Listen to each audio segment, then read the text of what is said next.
The lord. దేవుని పరిశుద్ధ నామానికి మహిమ కలుగునుగాక. ఉదయకాల సమయంన అనుదినమన్నా అనే కార్యక్రమాన్ని వీక్షిస్తున్న దేవుని బిడ్డలారా, మీ అందరికీ నా హృదయపూర్వకమైన వందనాలు. ఈ ఉదయకాల సమయం దేవుడు మనకిచ్చిన మాటను చదువుకుందాం. సామెతలు 27వ అధ్యాయం 6వ వాక్యం. మేలును కోరి స్నేహితుడు గాయములు చేయును, పగవాడు లెక్కలేని ముద్దులు పెట్టును. దేవుని బిడ్డలారా, స్నేహితుడు మనల్ని మంచిగా మార్చుతాడు లేదా చెడగొడతాడు. బైబిల్లో కూడా స్నేహితుల ఉదాహరణలు చూస్తాం.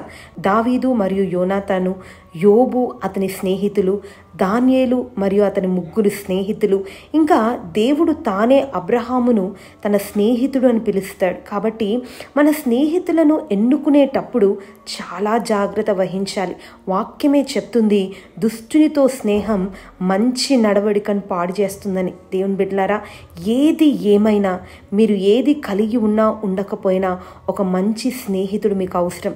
ఆ మంచి స్నేహితుడు ఎవరో కాదు, మన ప్రభువైన యేసుక్రీస్తు మాత్రమే. ఆయన లోకంలో ఉన్నప్పుడు తన శిష్యులను స్నేహితులు అని సంబోధించేవాడు.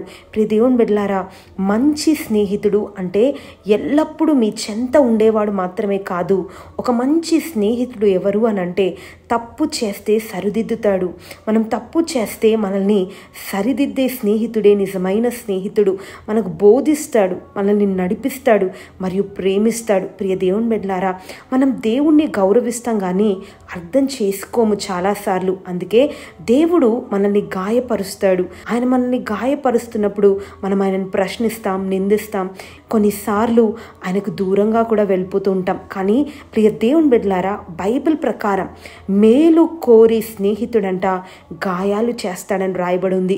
ప్రియ దేవుని బిడ్డలారా, ముమ్మాటికి మన దేవుడు మంచి స్నేహితుడు.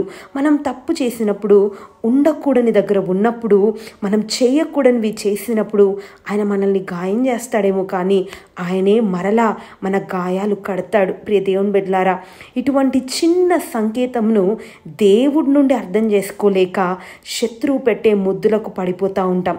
అపవాది ఎప్పుడు కూడా కుట్రలు, అబద్ధాలు చెప్పి మనల్ని భ్రమపరుస్తాడు. ప్రియ దేవుని బిడ్డలారా, దేవునికి ఇవేమీ రావు.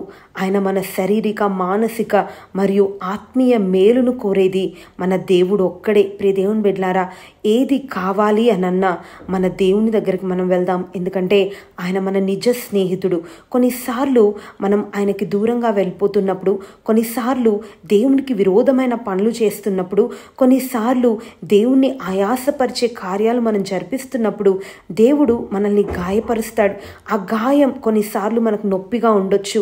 దేవుడు నన్ను ఎందుకు ఇలాగూ శిక్షిస్తున్నాడు అని కొన్నిసార్లు బాధ కలగొచ్చు. కానీ ఒక్కసారి ఎందుకు నాకు ఈ శిక్ష కలిగింది, ఎందుకు ఈ గాయం గుండా నేను వెళ్ళవలసి వస్తుంది, ఎందుకు నా దేవుడు నన్ను గాయపరుస్తున్నాడు అని ఒక్కసారి పరిశీలించుకొని మన తప్పును మనం దిద్దుకోగలిగితే తప్పక దేవుడు మరలా మన గాయాన్ని కడతాడు. ప్రియ దేవుని బిడ్డలారా, ఆయన కావాలని మనల్ని గాయపరచడు.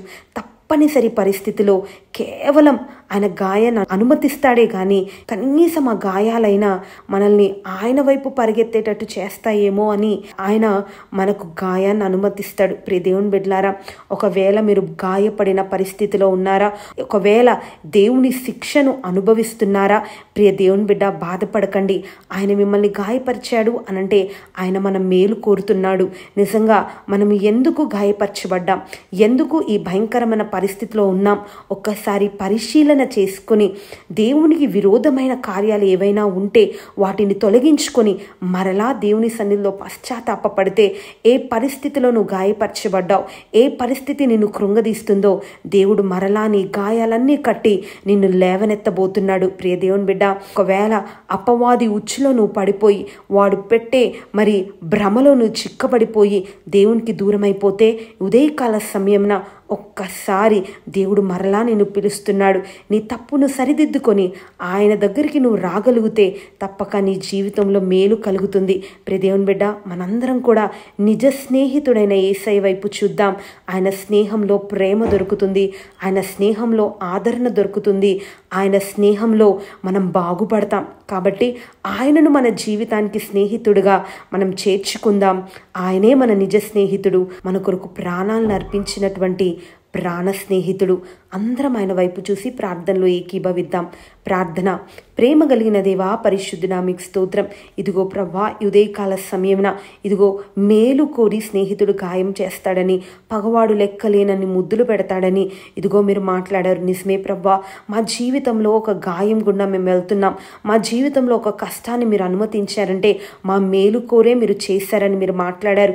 ఎవరెవరైతే ప్రభా బాధలో, ఇబ్బందుల్లో, కీడులో ఉన్నారో వారు ఒక్కసారి ఏ పరిస్థితిలో వారు పడిపోయారు అయ్యా, పరీక్షించుకొని మరలా ఆ పరిస్థితుల నుంచి లేవనెత్తబడుటకు మీరు సహాయం చేసి వారి గాయాలను కట్టమని, అపవాది ఉచ్చులో నుండి లేవనెత్తమని కోరుతూ యేసు నామాన్ని అడుగుతున్నాను తండ్రి. ఆమెన్.